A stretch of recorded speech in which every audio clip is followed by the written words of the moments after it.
Hi, it's Tim Hagen from Progress Coaching, and welcome to another episode of Coaching Conversations. And I wanted to make you aware of something very cool that we're doing on a subscription basis, and we'll put a link in each one of our episodes. But every Wednesday, we're going to be doing what we call an audio podcast workshop. That workshop will be roughly about 14 to maybe 20 minutes per episode, with each month having a theme from a coaching model, using feedback strategically, to coaching self-awareness, and so on. So if you could look in the body or in the content description of each episode, and you will see a link where you can join this subscription. These are literally 4 workshops every month teaching specific strategies to address a particular area of workplace coaching as it relates, again, to things like awareness, motivation, teamwork, and what have you. Here's the cool thing. It's only $10 per month, and each month you will get a handout that we will follow along with. So we also give you a tool for you to take notes as we go through each episode. We hope you'll check it out. Out of all the podcasts and webinars that I've done for really the past 15 to 20 years, when those mediums have been around and available, I think this will become my most unpopular podcast I've ever produced. Here's why. As a business owner, there's no special forms or applications you fill out. Yet, you've got an idea, you've got a need that you can solve, and we start a business and we think about different ways to help people. Certainly, do we want to make money and have a good living? Absolutely. It's the toughest lesson that an employee can go through if they've never been a business owner. Because we can preach to you and tell you how difficult it is, and we have credit lines and banks, and if a customer doesn't pay us, we still have to run payroll and pay employees. And here's the funny thing about business ownership. Do you know that we can't quit our companies for the most part? We have a fiduciary responsibility to rent in the organization and the corporation. We can't just get up and quit. So it begs the question during this pandemic crisis of what this is teaching us. And I was talking to a manufacturing client and a company that I've known for a long time, and some of the employees were really up in arms around a reduction in pay. Some were up in arms around furloughs. And here's the question that I asked them. And during this time, you might be thinking, why would he produce a podcast like this?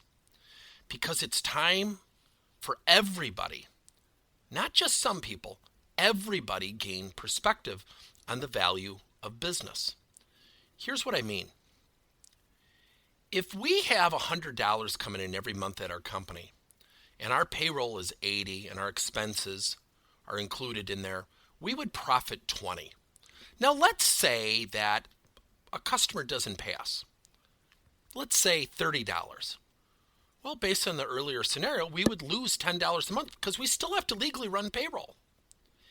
The funny thing about running a business is there's so many nuances, and until you do it, you just don't know. Not because you're bad people, not because entrepreneurs and owners are a special breed of people. It's just the way it is. So this is a time when people are being asked to do furloughs, take reduction in pay, that you get positioned to be an owner.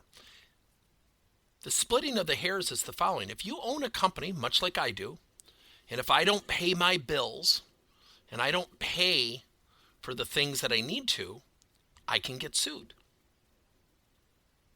Whereas an employee can get up and walk away.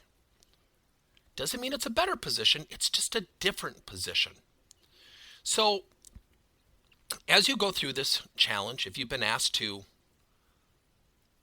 take a pay reduction, it's not personal. It's never personal.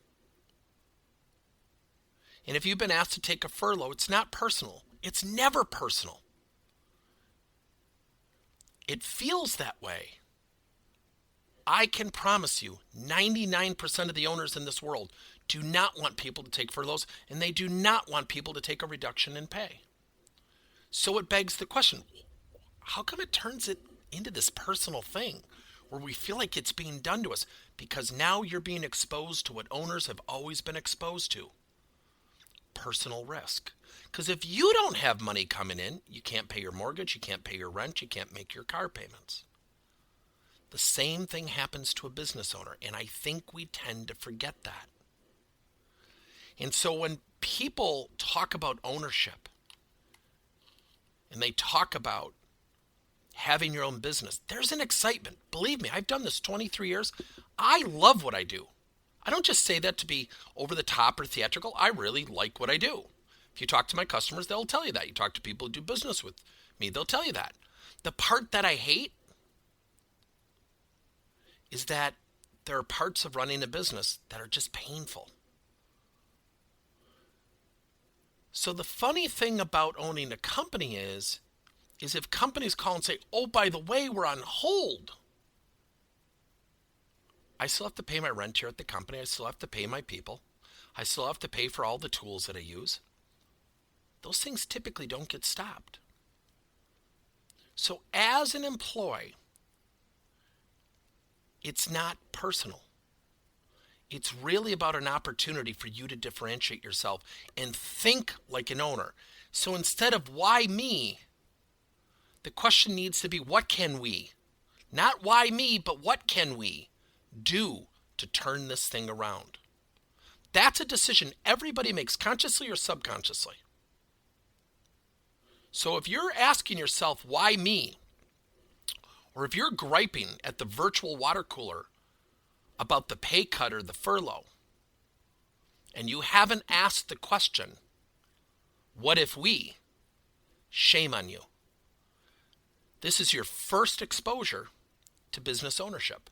This is your first exposure to what needs to be done as an owner. These are murky waters. They're choppy. It is tough to navigate these waters. We don't go to some special school that says, oh, here are the 7 steps you go through during a pandemic crisis, specific to your industry.